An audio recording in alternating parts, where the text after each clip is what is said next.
जो लोग इस लाइव को देख रहे हैं, और ये मैं बहुत दिन बाद आपसे अपील कर रहा हूं कि आप इसको शेयर कर दें, जिससे कि हमारे साथी जुड़ सके। एक समस्या है थोड़ी सी, उस पर आपसे बात करनी है। भारतीय राजनीति कितनी कठोर इसका चेहरा है, उस पर आपसे थोड़ी सी बात करनी है। तो पहली बात तो मैं भी सभी संतों, गुरु और महान पुरुषों को नमन करता हूं, याद करता हूं। मैं ठहरा एक प्राइमरी स्कूल के हेडमास्टर का बेटा, किसी धन्ना सेठ का बेटा तो हूं नहीं सर, तो बहुत बड़ा नाम या बहुत बड़ी उस तरह की पहचान नहीं है। जो कुछ बनाई है वो महापुरुषों के आशीर्वाद से, संतों गुरुओं के आशीर्वाद से, भीम आर्मी के साथियों की मेहनत से बनाई है, और आजाद समाज पार्टी के साथियों का भी एक बहुत बड़ा योगदान है, जिसकी वजह से पहचान बनी। अच्छी बात यह है कि इस पहचान की वजह से, आंदोलन की वजह से, विचार की वजह से, संघर्ष की वजह से आज देश भर में लोग और दुनिया में भी लोग जानते हैं, काफी बड़े पैमाने पे पहचानते भी। लेकिन समस्या ये है मेरे भाइयों कि अब हम लोकतांत्रिक व्यवस्था में राजनीति कर रहे हैं, अपना दल चला रहे हैं, और दल का नाम है आजाद समाज पार्टी काशीराम। अब आजाद समाज पार्टी काशीराम बिहार में इलेक्शन लड़ रही है, और इलेक्शन लड़ना लोकतांत्रिक अधिकार है, लड़ना भी चाहिए। हालांकि कई सारे लोग जो हैं, जो विरोधी हैं, हमारे दल के विरोध में रहते हैं, वो तमाम तरह के आरोप, तमाम तरह की इधर उधर की बातें हमारे दल पे करते हैं। मैं उनकी बहुत परवाह नहीं करता हूं। परवाह करनी भी क्यों चाहिए? एक जीवन मिला है, एक आप पे अवसर है, उसको बड़ी जितना कुछ कर सकते हो करो, जो भी बेटर आप कर सकते हो। भाई बाबा साहब ने तो कह दिया कि रानी का बेटा राजा नहीं बनेगा।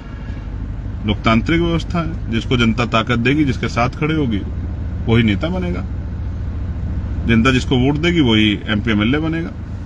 जिनके बाद ज्यादा एमएलए जिनके जीतेंगे उनकी सरकार बनेगी, इनके लोकसभा के सदस्य जिनके ज्यादा जीतेंगे उनकी केंद्र में सरकार बनेगी। तो मैं आज की घटना आपको बताता हूं, और इसके बारे में फिर आप लोग आकलन कर लेना कि मैं जो आपसे कह रहा हूं वो किन परिस्थितियों का सामना मैंने अपने एक साथी से भी शेयर किए, और आपसे, क्योंकि वो भाई है मेरा, तो लेकिन आपसे भी शेयर करने मेरा जरूरी है कि आपसे भी मैं शेयर करूं। आज मेरी सहरसा में सभा थी। सहरसा एक विधानसभा है, और नजीर साहब वहां से प्रत्याशी। मैं सुबह चला दिल्ली से, और मेरी फ्लाइट थी 12 बजे, 12:30 बजे उसको आना था, और लगभग 2 बजे, पौने 2 बजे उसको यहां पहुंचना था। फिर मुझे 3 घंटे का ट्रैवल करके पहुंचना था, 2.5 पौने 3 घंटे में, उस सभा को संबोधित करने के लिए, जिसकी परमिशन हमारे पास थी। सुबह 10:05 पे मेरे फोन पे मैसेज आया कि आपकी फ्लाइट 1.5 घंटा लेट है। ये खबर आई तो दिमाग में बड़ी चिंता हुई कि जिस कार्यकर्ता ने या जिस प्रत्याशी ने आज अपने मेहनत की खूब कमाई लगाई होगी, पैसा लगाया होगा कि भाई चुनाव है और लोगों को लेके आना है, चुनावी सभा करानी है, और टेंट वेंट लगाया होगा, परमिशन ली होगी, तमाम तरह की व्यवस्थाएं की होंगी, कुर्सी की, तमाम चीजों की। अब भाई उसका क्या होगा? तो उसके लिए फिर मैंने दूसरी फ्लाइट कराने की सोची। जैसे मैंने फ्लाइट कराने की सोची, प्रयास किया, तभी खबर आई कि भाई फ्लाइट, मैंने पता करा एयरपोर्ट, तो पता लगा फ्लाइट टाइम पे। फ्लाइट स्पाइस जेट की थी। तो हम लोग घर से निकल गए, एयरपोर्ट पहुंचे। एयरपोर्ट पहुंचते ही पता लगा कि फ्लाइट 1.5 घंटा डिले। अब आप एविएशन उसको देखोगे, डिपार्टमेंट को, फ्लाइट के उसको करोगे, तो 2-2.5 घंटे से पहले फ्लाइट मतलब फुल वगैरह हो जाती है, और उसकी जो प्रक्रिया पूरी हो जाती है, उसके बाद शायद 2-3 घंटे पहले वो काउंटर उनके बंद हो जाते हैं। तो अब बड़ा सवाल ये हुआ भाई कि अब करे क्या? 2 घंटे एयरपोर्ट पे इंतजार करते रहे। 1:30 बजे का समय था फ्लाइट चलेगी, वो फ्लाइट 1:30 की बजाय 2 बजे चली। 2 बजे के बाद जो फ्लाइट 4 बजे, उसको 3:30 बजे पहुंचना था, लेकिन दूसरा ट्रैफिक था। ट्रैफिक का मतलब जब प्लेन चलता है उसको ट्रैफिक कहते हैं कि और भी प्लेन ट्रेवल कर रहे होते हैं। उसको उतरना था जहां दरभंगा एयरपोर्ट पे, वहां ऑलरेडी एक और फ्लाइट टाइम वो कर रही थी, क्योंकि ये टाइम चेंज हुआ था तो उसको जगह मिलनी थी, तो वो आधा घंटा और लेट हुआ। हम लगभग 4 बजे उतरे और 4 बजे के लगभग उतर के बाहर आके 15 मिनट वॉशरूम वगैरह करके हम लोग निकले। अब सभा स्थल है, क्योंकि सड़क है, 150 किलोमीटर जाना है, 3 घंटे 3.5 घंटे का रास्ता है। वैसे तो हम पे विरोधियों का कहना है कि बहुत सरकार की बड़ी कृपा है, लेकिन एक सिंगल पुलिस का कांस्टेबल भी हमें सरकार ने दिया नहीं। इलेक्शन कमिश्नर ने दिया एप्लीकेशन करने के बाद। ठीक है यार, नहीं देते उनकी मर्जी है भाई। अब अपना जीवन तो एक बार जानते हो, एक दिन जानी है, तो उसकी काहे ज्यादा परवाह करनी। तो हम लोग उसकी चिंता नहीं कर रहे, लेकिन मैं आपको बता रहा हूं कि कृपा मेरे ऊपर ज्यादा, मेरे विरोधी इस बात को कहते हैं। अब क्या है कि हम लोग निकले तो जाम और तमाम तरह की चीजें, और टोल टैक्स में भी इस तरह की समस्या आती है। लेकिन बेसिक समझाने का कारण ये है कि सोचो हम लोग निकले हैं और परमिशन का एक टाइमिंग है, इस समय से इस समय तक परमिशन होगी, और फिर लोग दूर से आते हैं जाते भी है, सर्दी का समय और बारिश का मौसम है। जब आप पे उस तरह की व्यवस्था नहीं होती तो 3 घंटे का समय 4 घंटे का हो जाता है।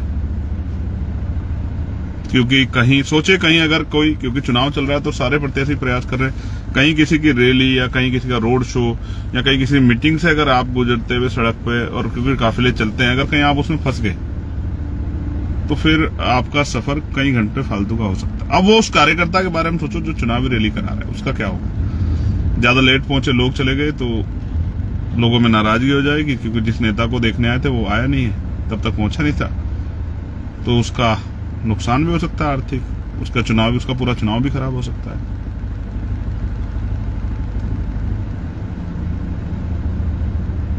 अब हम जब निकले तो 2-2.5 घंटे का सफर करके फिर पता लगा कि पुलिस ने और इलेक्शन कमीशन के जो लोग हैं उन्होंने कहा कि अब आप सभा नहीं कर सकते हो, परमिशन का समय ज्यादा हो गया। तो फोन पे ही समझाना पड़ा लोगों को, और फिर अब वहां से वापस हम लोग मुजफ्फरपुर के लिए जाने से पहले रुक गए, मतलब जहां हमें दूसरी जगह जाना है। लेकिन अब सवाल ये है, जो लोग कहते हैं मेरे ऊपर बहुत सारी कृपा है, मेरे ऊपर कृपा तो है, लेकिन वो कमजोर हक वंचित समाज की, मेरे समाज की, दलित पिछड़े मुस्लिम समाज की, मेरी माओ बहनों की, मेरे बड़े बुजुर्गों के, अभिभावकों की, और हमारे महापुरुषों की तो है। इस बात को तो मैं मानता हूं, वरना तो जिंदा कैसे रहता।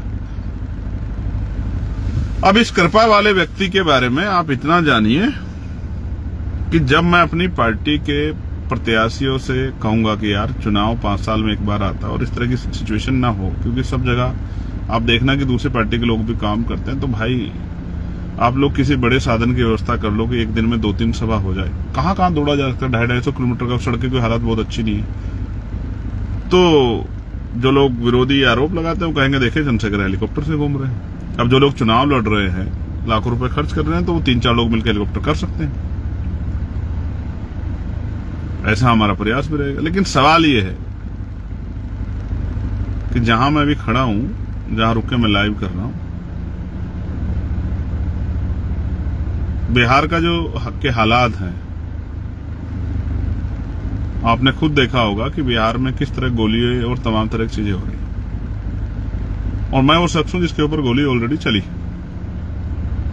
और आपकी जानकारी के लिए मैं बता दूं कि भाई यहां मेरे पास कोई सुरक्षा व्यवस्था नहीं है, क्योंकि सुरक्षा काम होता है सरकार का, और इलेक्शन में इलेक्शन कमिश्नर और तमाम जो यहाँ की वो होती है एजेंसियां, वो इस काम को करती है। तो केंद्र की सरकार को लगता है, जबकि ये हम लोग वैचारिक लड़ाई लड़ रहे हैं और मैं एक वैचारिक व्यक्ति हूं, कि उनका मानना है, उन्होंने मुझे Y+ सुरक्षा भी दी है, तो वो उत्तर प्रदेश में और वो हरियाणा में और जम्मू कश्मीर में।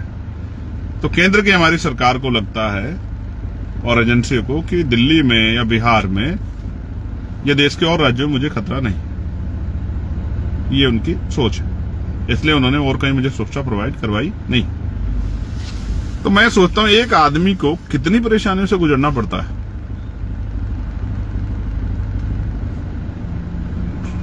तमाम तरह की परेशानियों से, मानसिक, फिजिकली भी और परेशानियां हो जाती है, और उनके बाद एक कार्यकर्ता के ऊपर क्या गुजरती है जब उसकी रैली नहीं हो पाती। आप सोचिए, जो लोग आए हैं और इंतजार 3-4 घंटे 5 घंटे को इंतजार करे, और जब वो वापस लौटता है तो उसके मन में कैसी बीतती, क्या वो सकारात्मक ऊर्जा लेके घर जाता है, नकारात्मक ऊर्जा लेके? ये बात मैं आपसे इसलिए कह रहा हूं कि यार, राजनीति बिना साधन के बहुत मुश्किल काम है, और जिन वर्गों की मैं राजनीति करता हूं वो आर्थिक रूप से बड़े कमजोर हैं। मेरे ऊपर आरोप लगाना आसान है, लेकिन मेरे जितना काम करना वो बहुत कठिन है।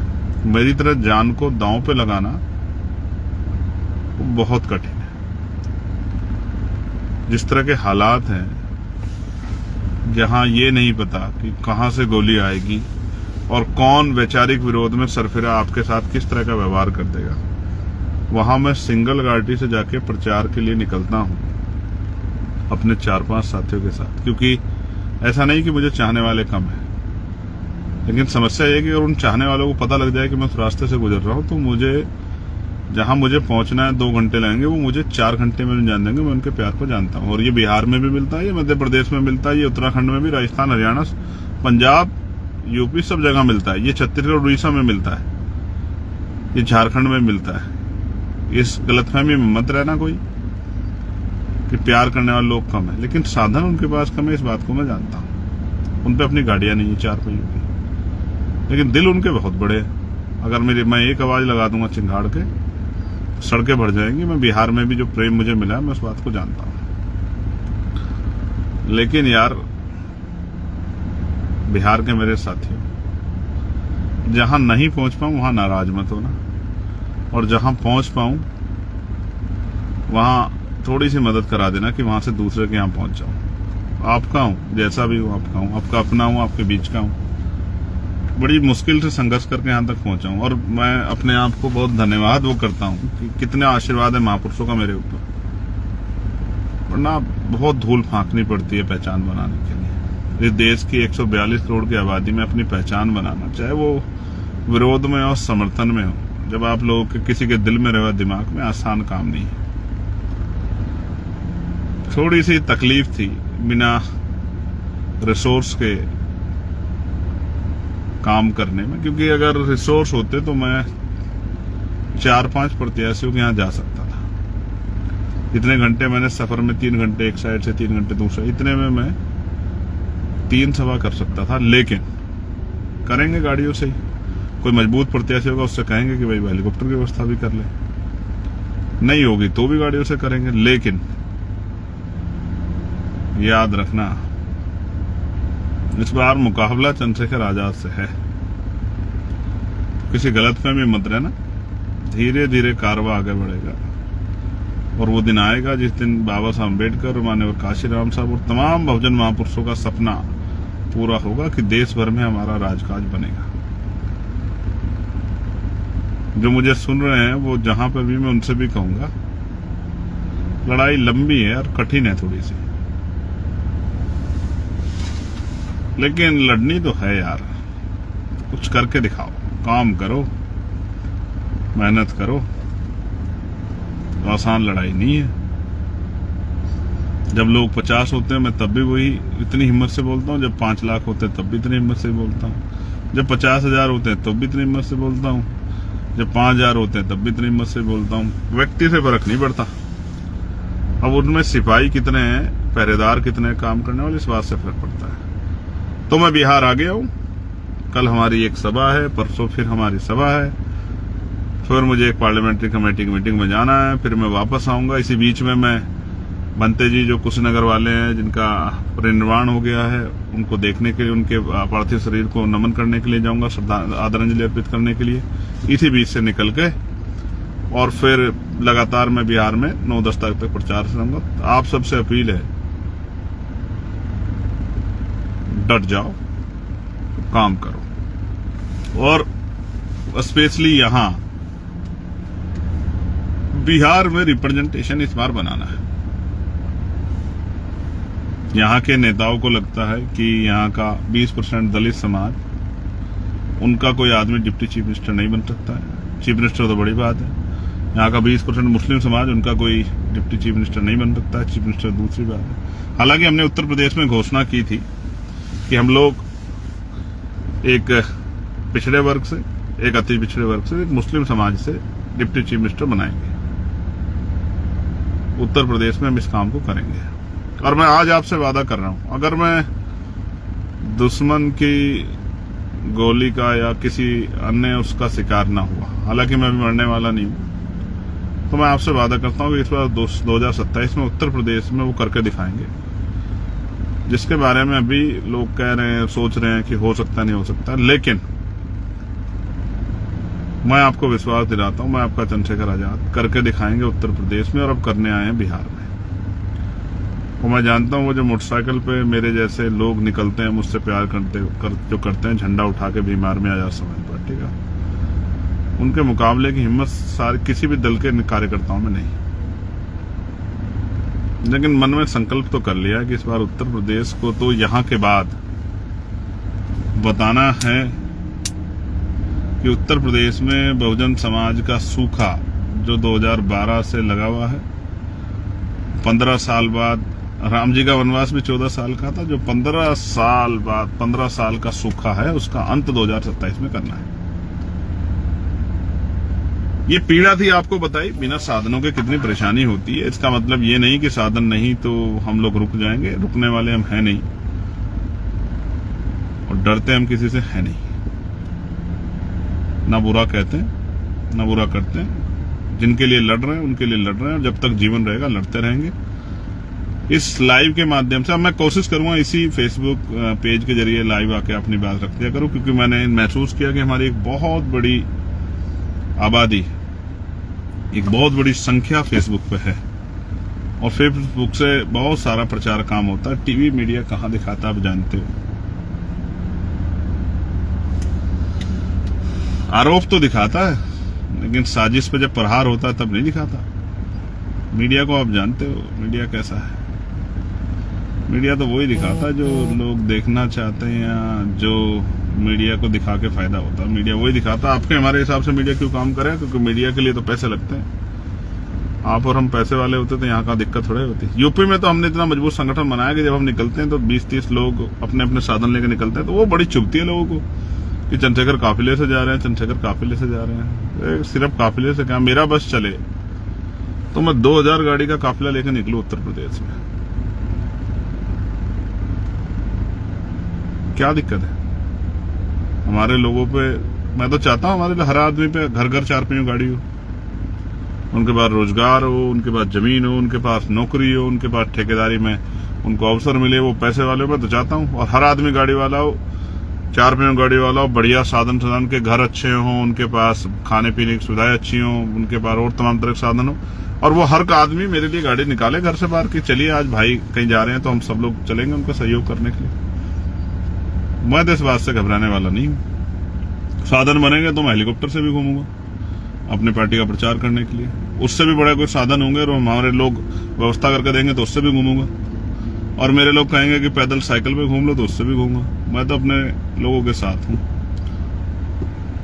आज मुझे कोई फ्लाइट में मिला था, उसने कहा कि साहब मैं 2 चीजों को करता हूं, एक ईगो मत रखो, हार मान जाओ, और दूसरा एक हार मान जाओ, एक चुप मार जाओ, यानी कि चुप हो जाओ। कोई कुछ कह रहा है कहने दो, लड़ो मत। जीवन एक बार मिला यार, और हमें मिला है तो हम करके दिखाएंगे। इस बार चंद्रशेखर आजाद दुश्मन की साजिशों का शिकार नहीं होगा, किसी धोखे का शिकार नहीं होगा। जिस तरह पिछले वो आजादी की लड़ाई वाले हो गए थे ना, कि उनके अपने साथियों ने दुश्मन को साजिश का शिकार उनको बनवा देते। इस बार चंद्रशेखर आजाद बहुजन समाज को राष्ट्रपिता ज्योतिबा फुले, छत्रपति साहू जी महाराज, बाबा साहब अम्बेडकर, माननीय काशीराम साहब और अजक संघ के हमारे जो महामानव है, उनके महापुरुष है, उनके सपनों को पूरा करे बगैर जाएगा नहीं कहीं। ये वही धरती है जहां बिहार के लेनिन को सरेआम गोली लगी थी। बिहार एक क्रांति धरा है, और एक क्रांतिकारी क्रांति धरा पे है। आपका स्वागत, आपका भाई चंद्रशेखर आजाद। पीड़ा इसलिए बतानी थी कि आपके चाहने वाले बड़े आरोप बहुत लगाते हैं, ये है, ये है, ये है, ये है। अब क्या करें, आरोपों की परवाह करेंगे तो काम कौन करेगा। तो जितना जल सकते हो भैया जलो। आजाद समाज पार्टी अपना काम करेगी। आप सबके लिए मंगल कामनाएं। जय भीम, जय भारत। कोशिश करेंगे जिन प्रत्याशियों के फेवर में आए हैं प्रचार करने, उनके लिए प्रचार करेंगे।